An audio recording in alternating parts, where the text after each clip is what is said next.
Movie के शुरू होते ही हम एक स्ट्रीट शेफ गाओ को देखते हैं। वो बहुत मजे मजे के खाने बनाया करता था। इसका एक छोटा सा रेस्टोरेंट है, मगर वो उसको साफ रखता है और अपने प्रोफेशन से भी बहुत प्यार करता है। लेकिन जो पास्ट में गाओ के साथ हुआ वो बहुत ही बुरा था। उसके फादर ने सिर्फ इसलिए उसे एक शेफ के पास छोड़ दिया कि वो कुकिंग को सीख सके। गाओ ने ये डिसाइड कर लिया था कि एक दिन वो बहुत बड़ा शेफ बनेगा और हर वो चीज हासिल करेगा जो वो अपने बचपन में ना कर सका। गांव के फादर एक बहुत अच्छे शेफ थे और अब तक तो वो बहुत ही कमाल शेफ बन चुके थे, एक तरह के मास्टर शेफ। लेकिन उनका बेटा यानी गाओ उनसे बहुत नफरत करता था, क्योंकि उसने अपना बचपन यानी चाइल्डहुड अपने फादर के बगैर गुजारा था। वो उन्हें मिस भी किया करता था, लेकिन इससे उसके फादर को कोई फर्क ही नहीं पड़ता था। दूसरी तरफ गांव के फादर यानी वही मास्टर शेफ भी इस बात से खुश थे कि दुनिया को नहीं पता कि इनका बेटा भी है, और ये बात गांव को और सैड करती थी। अब सीन बदलता है और हम एक और फेमस, हैंडसम और यंग शेफ को देखते हैं। वो बहुत ही रिच और रॉयल फैमिलीज के लिए खाना बनाया करता था। उसका नाम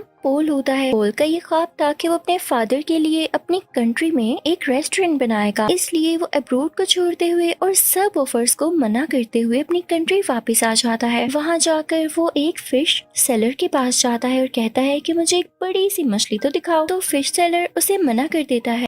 अब जैसे ही गाओ उसके पास बड़ी सी मछली लेने आता है तो वो आदमी उसे मछली दे देता है। ये देखकर पोल को बहुत गुस्सा आता है और वो गाओ को गुस्से से देखता है, जैसे वो उससे जेलस हो कि भाई इसने उसको मछली क्यों दे दी। फिश सेलर जब इन दोनों को गुस्से में देखता है तो वो मछली के 2 टुकड़े कर देता है ताकि इनमें लड़ाई ना हो, लेकिन वो दोनों फिर भी एक दूसरे को गुस्से से घूरते रहते हैं। अब हम पोल के शानदार और बहुत ही प्यारे रेस्टोरेंट को देखते हैं जिसकी आज ओपनिंग होती है। वो बहुत नीट एंड क्लीन एडवांस तरीके से बनाया गया और बहुत ही खुला रेस्टोरेंट होता है। उसको बहुत अच्छे तरीके से डेकोरेट किया होता है। पोल ने जो नया रेस्टोरेंट खोला था वो गांव के रेस्टोरेंट के बिल्कुल सामने था, जिसे देखकर गांव के दोस्त घबरा जाते हैं, क्योंकि ये नया रेस्टोरेंट इन कस्टमर्स का सारा इंटरेस्ट अपनी तरफ करने वाला था और इन सब लोगों को इनसे छीनने वाला था। और जिस बात का डर था वही होता है। सब लोग नए रेस्टोरेंट का टेस्ट चेक करने के लिए उसमें चले जाते हैं। तो गांव के दोस्त गांव को सपोर्ट करने के लिए डिस्काउंट ऑफर की अनाउंसमेंट करते हैं,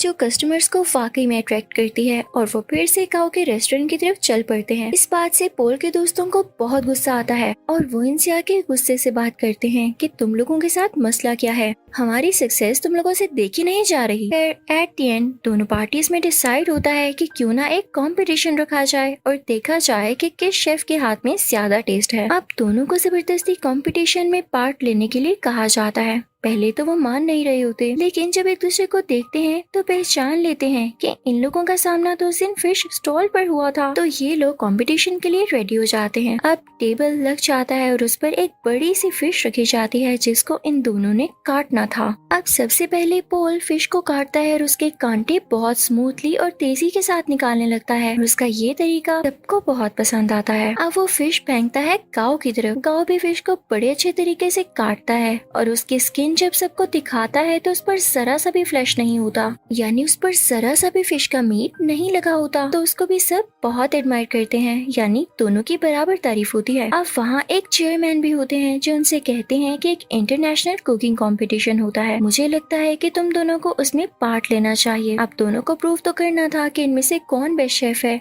तो दोनों रेडी हो जाते हैं। अब पोल मीडिया को बताता है कि मैं फ्रांस में कुकिंग करता था और चाइना आकर मैंने फील किया कि अब भी लोग पुराने तरीकों का यूज करके कुकिंग करते हैं। और जाहिर है ये बात वो इनडायरेक्टली गांव को ही कह रहा था और इसे देख के गांव को बहुत गुस्सा आता है।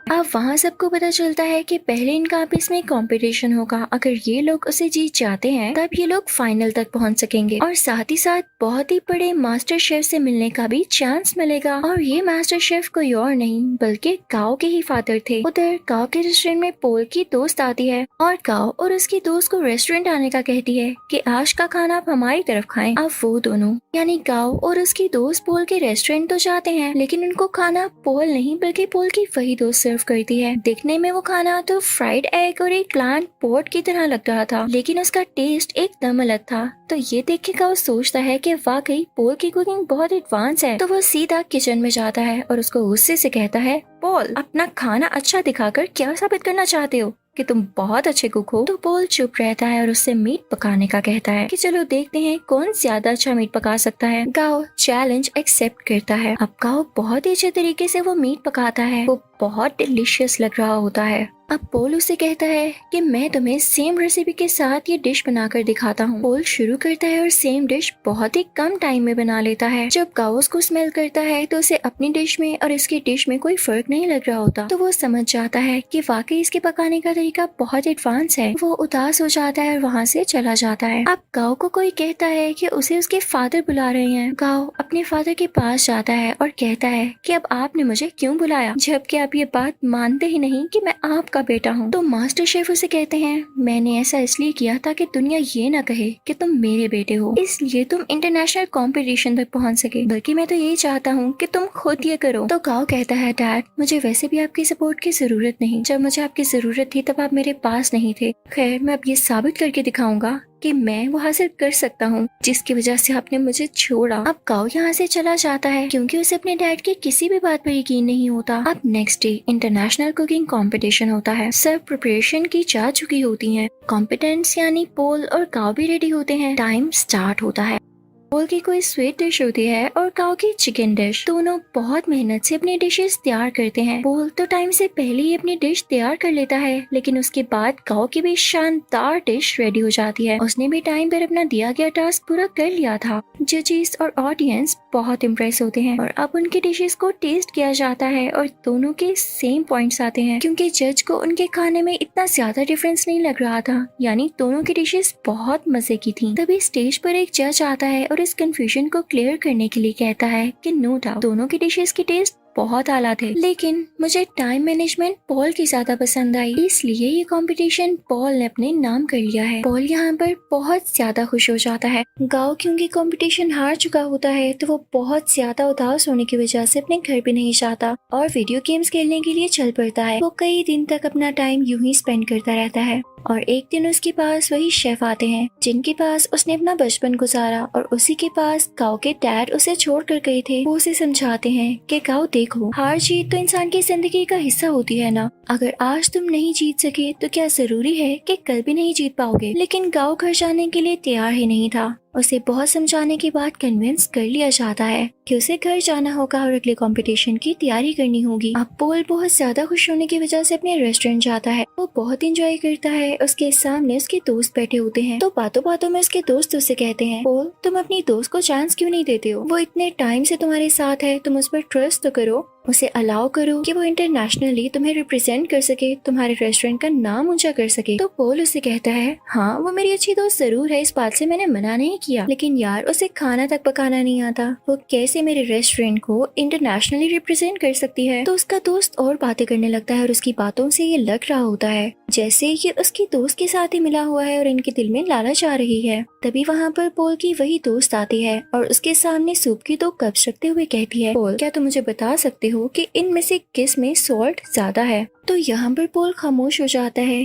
क्योंकि उसमें टेस्ट करने की एबिलिटी ही नहीं होती, उसके टेस्ट बर्ड्स ऐसा कर ही नहीं सकते थे और ये नेचुरली था। तो इस बात की वजह से पोल को बहुत दुख होता है कि उसकी अपनी दोस्त ने उसके बाकी दोस्तों के साथ मिलकर उसे चीट किया और धोखा दिया। तो अब उसकी दोस्त कहती है क्या हुआ पोल, तुम समझते थे कि मैं तुमसे प्यार करती हूँ।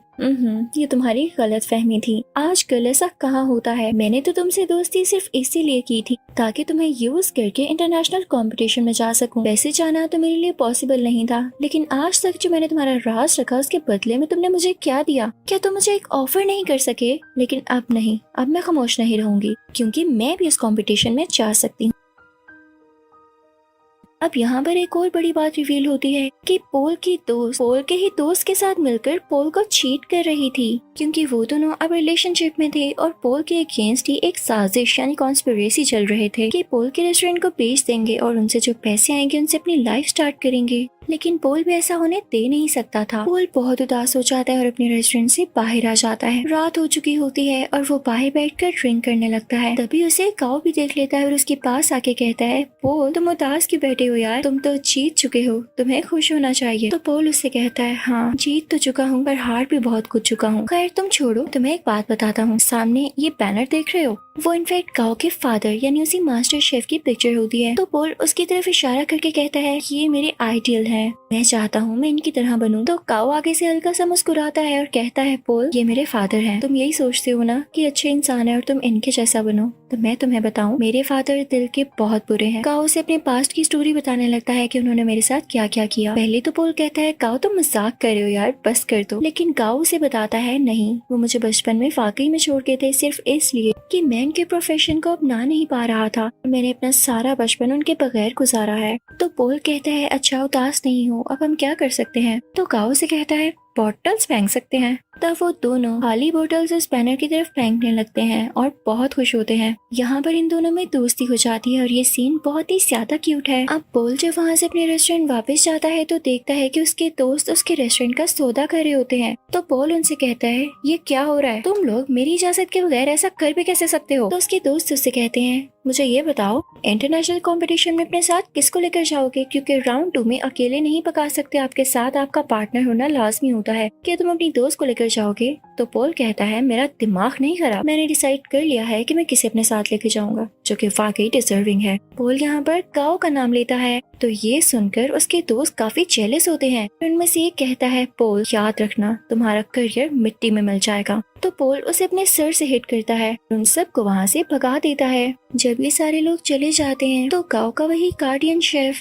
पोल से कहता है, पोल वाकई तुमने ये सोचा है कि तुम काओ को अपने साथ लेकर जाओगे। तो पोल कहता है, हाँ क्यों नहीं, और साथ ही वो काओ के शोल्डर पर पैट करता है और कहता है, हाँ ये डिजर्विंग है। सब बहुत खुश होते हैं। अब यहाँ पे कंपटीशन की तैयारियां शुरू हो जाती हैं। दोनों में ये डिसाइड होता है कि पोल काओ को अपने नए तरीके सिखाएगा, जबकि काओ पोल को अपने पुराने तरीके जिस तरह से वो कुकिंग करता है। काओ पोल से कहता है, तुम परेशान मत होना, अगर तुम्हारे टेस्ट बड्स काम नहीं करते मैं तुम्हारा टेस्ट वापस लाने में तुम्हारी मदद करूंगा। वो उसे समझाता रहता है कि इस तरह करो। पोल भी उसे नए नए तरीके बताता रहता है और यहाँ पर इन दोनों का काफी अच्छा टाइम स्पेंड हो जाता है। ये रोज खाना बनाने की प्रैक्टिस करते, साथ साथ डांस करते, सिंगिंग करते और बातें करते। और अब यहाँ इन दोनों की दोस्ती और भी गहरी हो चुकी थी। अब वो दिन भी आ जाता है जब इंटरनेशनल कंपटीशन का राउंड 2 होता है। ये दोनों अपनी डिश बहुत अच्छे तरीके से बनाने लगते हैं और कम ही टाइम में बहुत अच्छी स्वीट डिश तैयार कर लेते हैं, जो कि जजेस को इतनी ज्यादा पसंद आती है कि वो कहते हैं, हमने आज तक ऐसी डिश नहीं खाई। और ये राउंड ये दोनों विन कर लेते हैं। और सही कहा जाता है कि यूनिटी इज स्ट्रेंथ। अब इसके बाद शुरू होना होता है थर्ड राउंड, जो कि कुछ दिन बाद था। और ये कंपटीशन इनका उसी मास्टर शेफ यानी काओ के फादर के साथ था। तो यहाँ पर पोल काओ से कहता है, मुझे लगता है कि तुम इस कंपटीशन को जीत सकते हो, तो तुम चले जाना। तो काओ पोल से कहता है, तुम बहुत अच्छे शेफ हो, तुम्हें तो एडवांस तरीके भी पता है और तुम मेरे से भी ज्यादा अच्छा कर सकते हो। तो पोल कहता है, नहीं ऐसी बात नहीं, देखो मैंने अपने फादर का ड्रीम पूरा किया अपना रेस्टोरेंट बनाकर, तो तुम अपने फादर का ड्रीम पूरा करो ना। वो तुम्हें एक बहुत अच्छा शेफ देखना चाहते थे, तो तुम उनके सामने जाकर कुकिंग करो और उन्हें प्रूव कर दो कि तुम बहुत अच्छे शेफ बन सकते हो। तो काओ मान जाता है और पोल का शुक्रिया अदा करता है। अब थर्ड और फाइनल राउंड स्टार्ट हो चुका होता है। दूसरी तरफ मास्टर शेफ भी अपनी डिश बनाने लगता है। अब काओ भी शुरू हो जाता है, लेकिन शुरू होने से पहले ही उसे अपने बचपन की कुछ यादें आने लगती हैं, जहाँ पर उसके फादर उसे छोड़ गए थे और उसे काफी बच्चे बुली किया करते थे। वो उन्हीं यादों में खो जाता है। उसके फादर आकर उसके मुंह पे पानी गिराते हैं और कहते हैं, अपना काम शुरू करो। तो अब यहाँ पर काओ कुछ बनाना शुरू करता है। दूसरी तरफ काओ के फादर यानी वही मास्टर शेफ बहुत ही ज्यादा प्यारी स्वीट डिश बनाते हैं, जैसे फायर लगी हो और उसमें से एक फूल निकल रहा हो। उस फूल का बहुत ही आला टेस्ट होता है। जजेस को ये बहुत ज्यादा पसंद आता है। और जब काओ की बारी होती है कि वो अपनी डिश दिखाए कि उसने क्या बनाया है, तो वो एक बाउल में नूडल्स बनाकर सीधा अपने फादर के पास जाता और उनको वो प्रेजेंट करता है। मास्टर शेफ उसे टेस्ट करते हैं तो वो नूडल्स उन्हें बहुत अच्छे लगते हैं। और ये वही नूडल्स होते हैं जिनकी वजह से काओ को उसके फादर से डांट पड़ी थी कि तुम तो नूडल्स तक नहीं बना सकते। और आज काओ ने इतने मजे के नूडल्स बनाए थे कि उसके फादर उसे खाना ही नहीं छोड़ते और नूडल्स को वाइल्डली खाने लगते हैं। वो अपने बेटे को रोक के कहते हैं, शाबाश बेटा, तुमने बहुत अच्छे नूडल्स बनाए। वो यहाँ पे काफी इमोशनल हो जाते हैं। तो ऑडियंस को भी पता चल जाता है कि एक तो इनका सरनेम सेम है और इन लोगों का बिहेवियर देख के भी यही लग रहा है कि ये बेटा और बाप हैं। यहाँ पर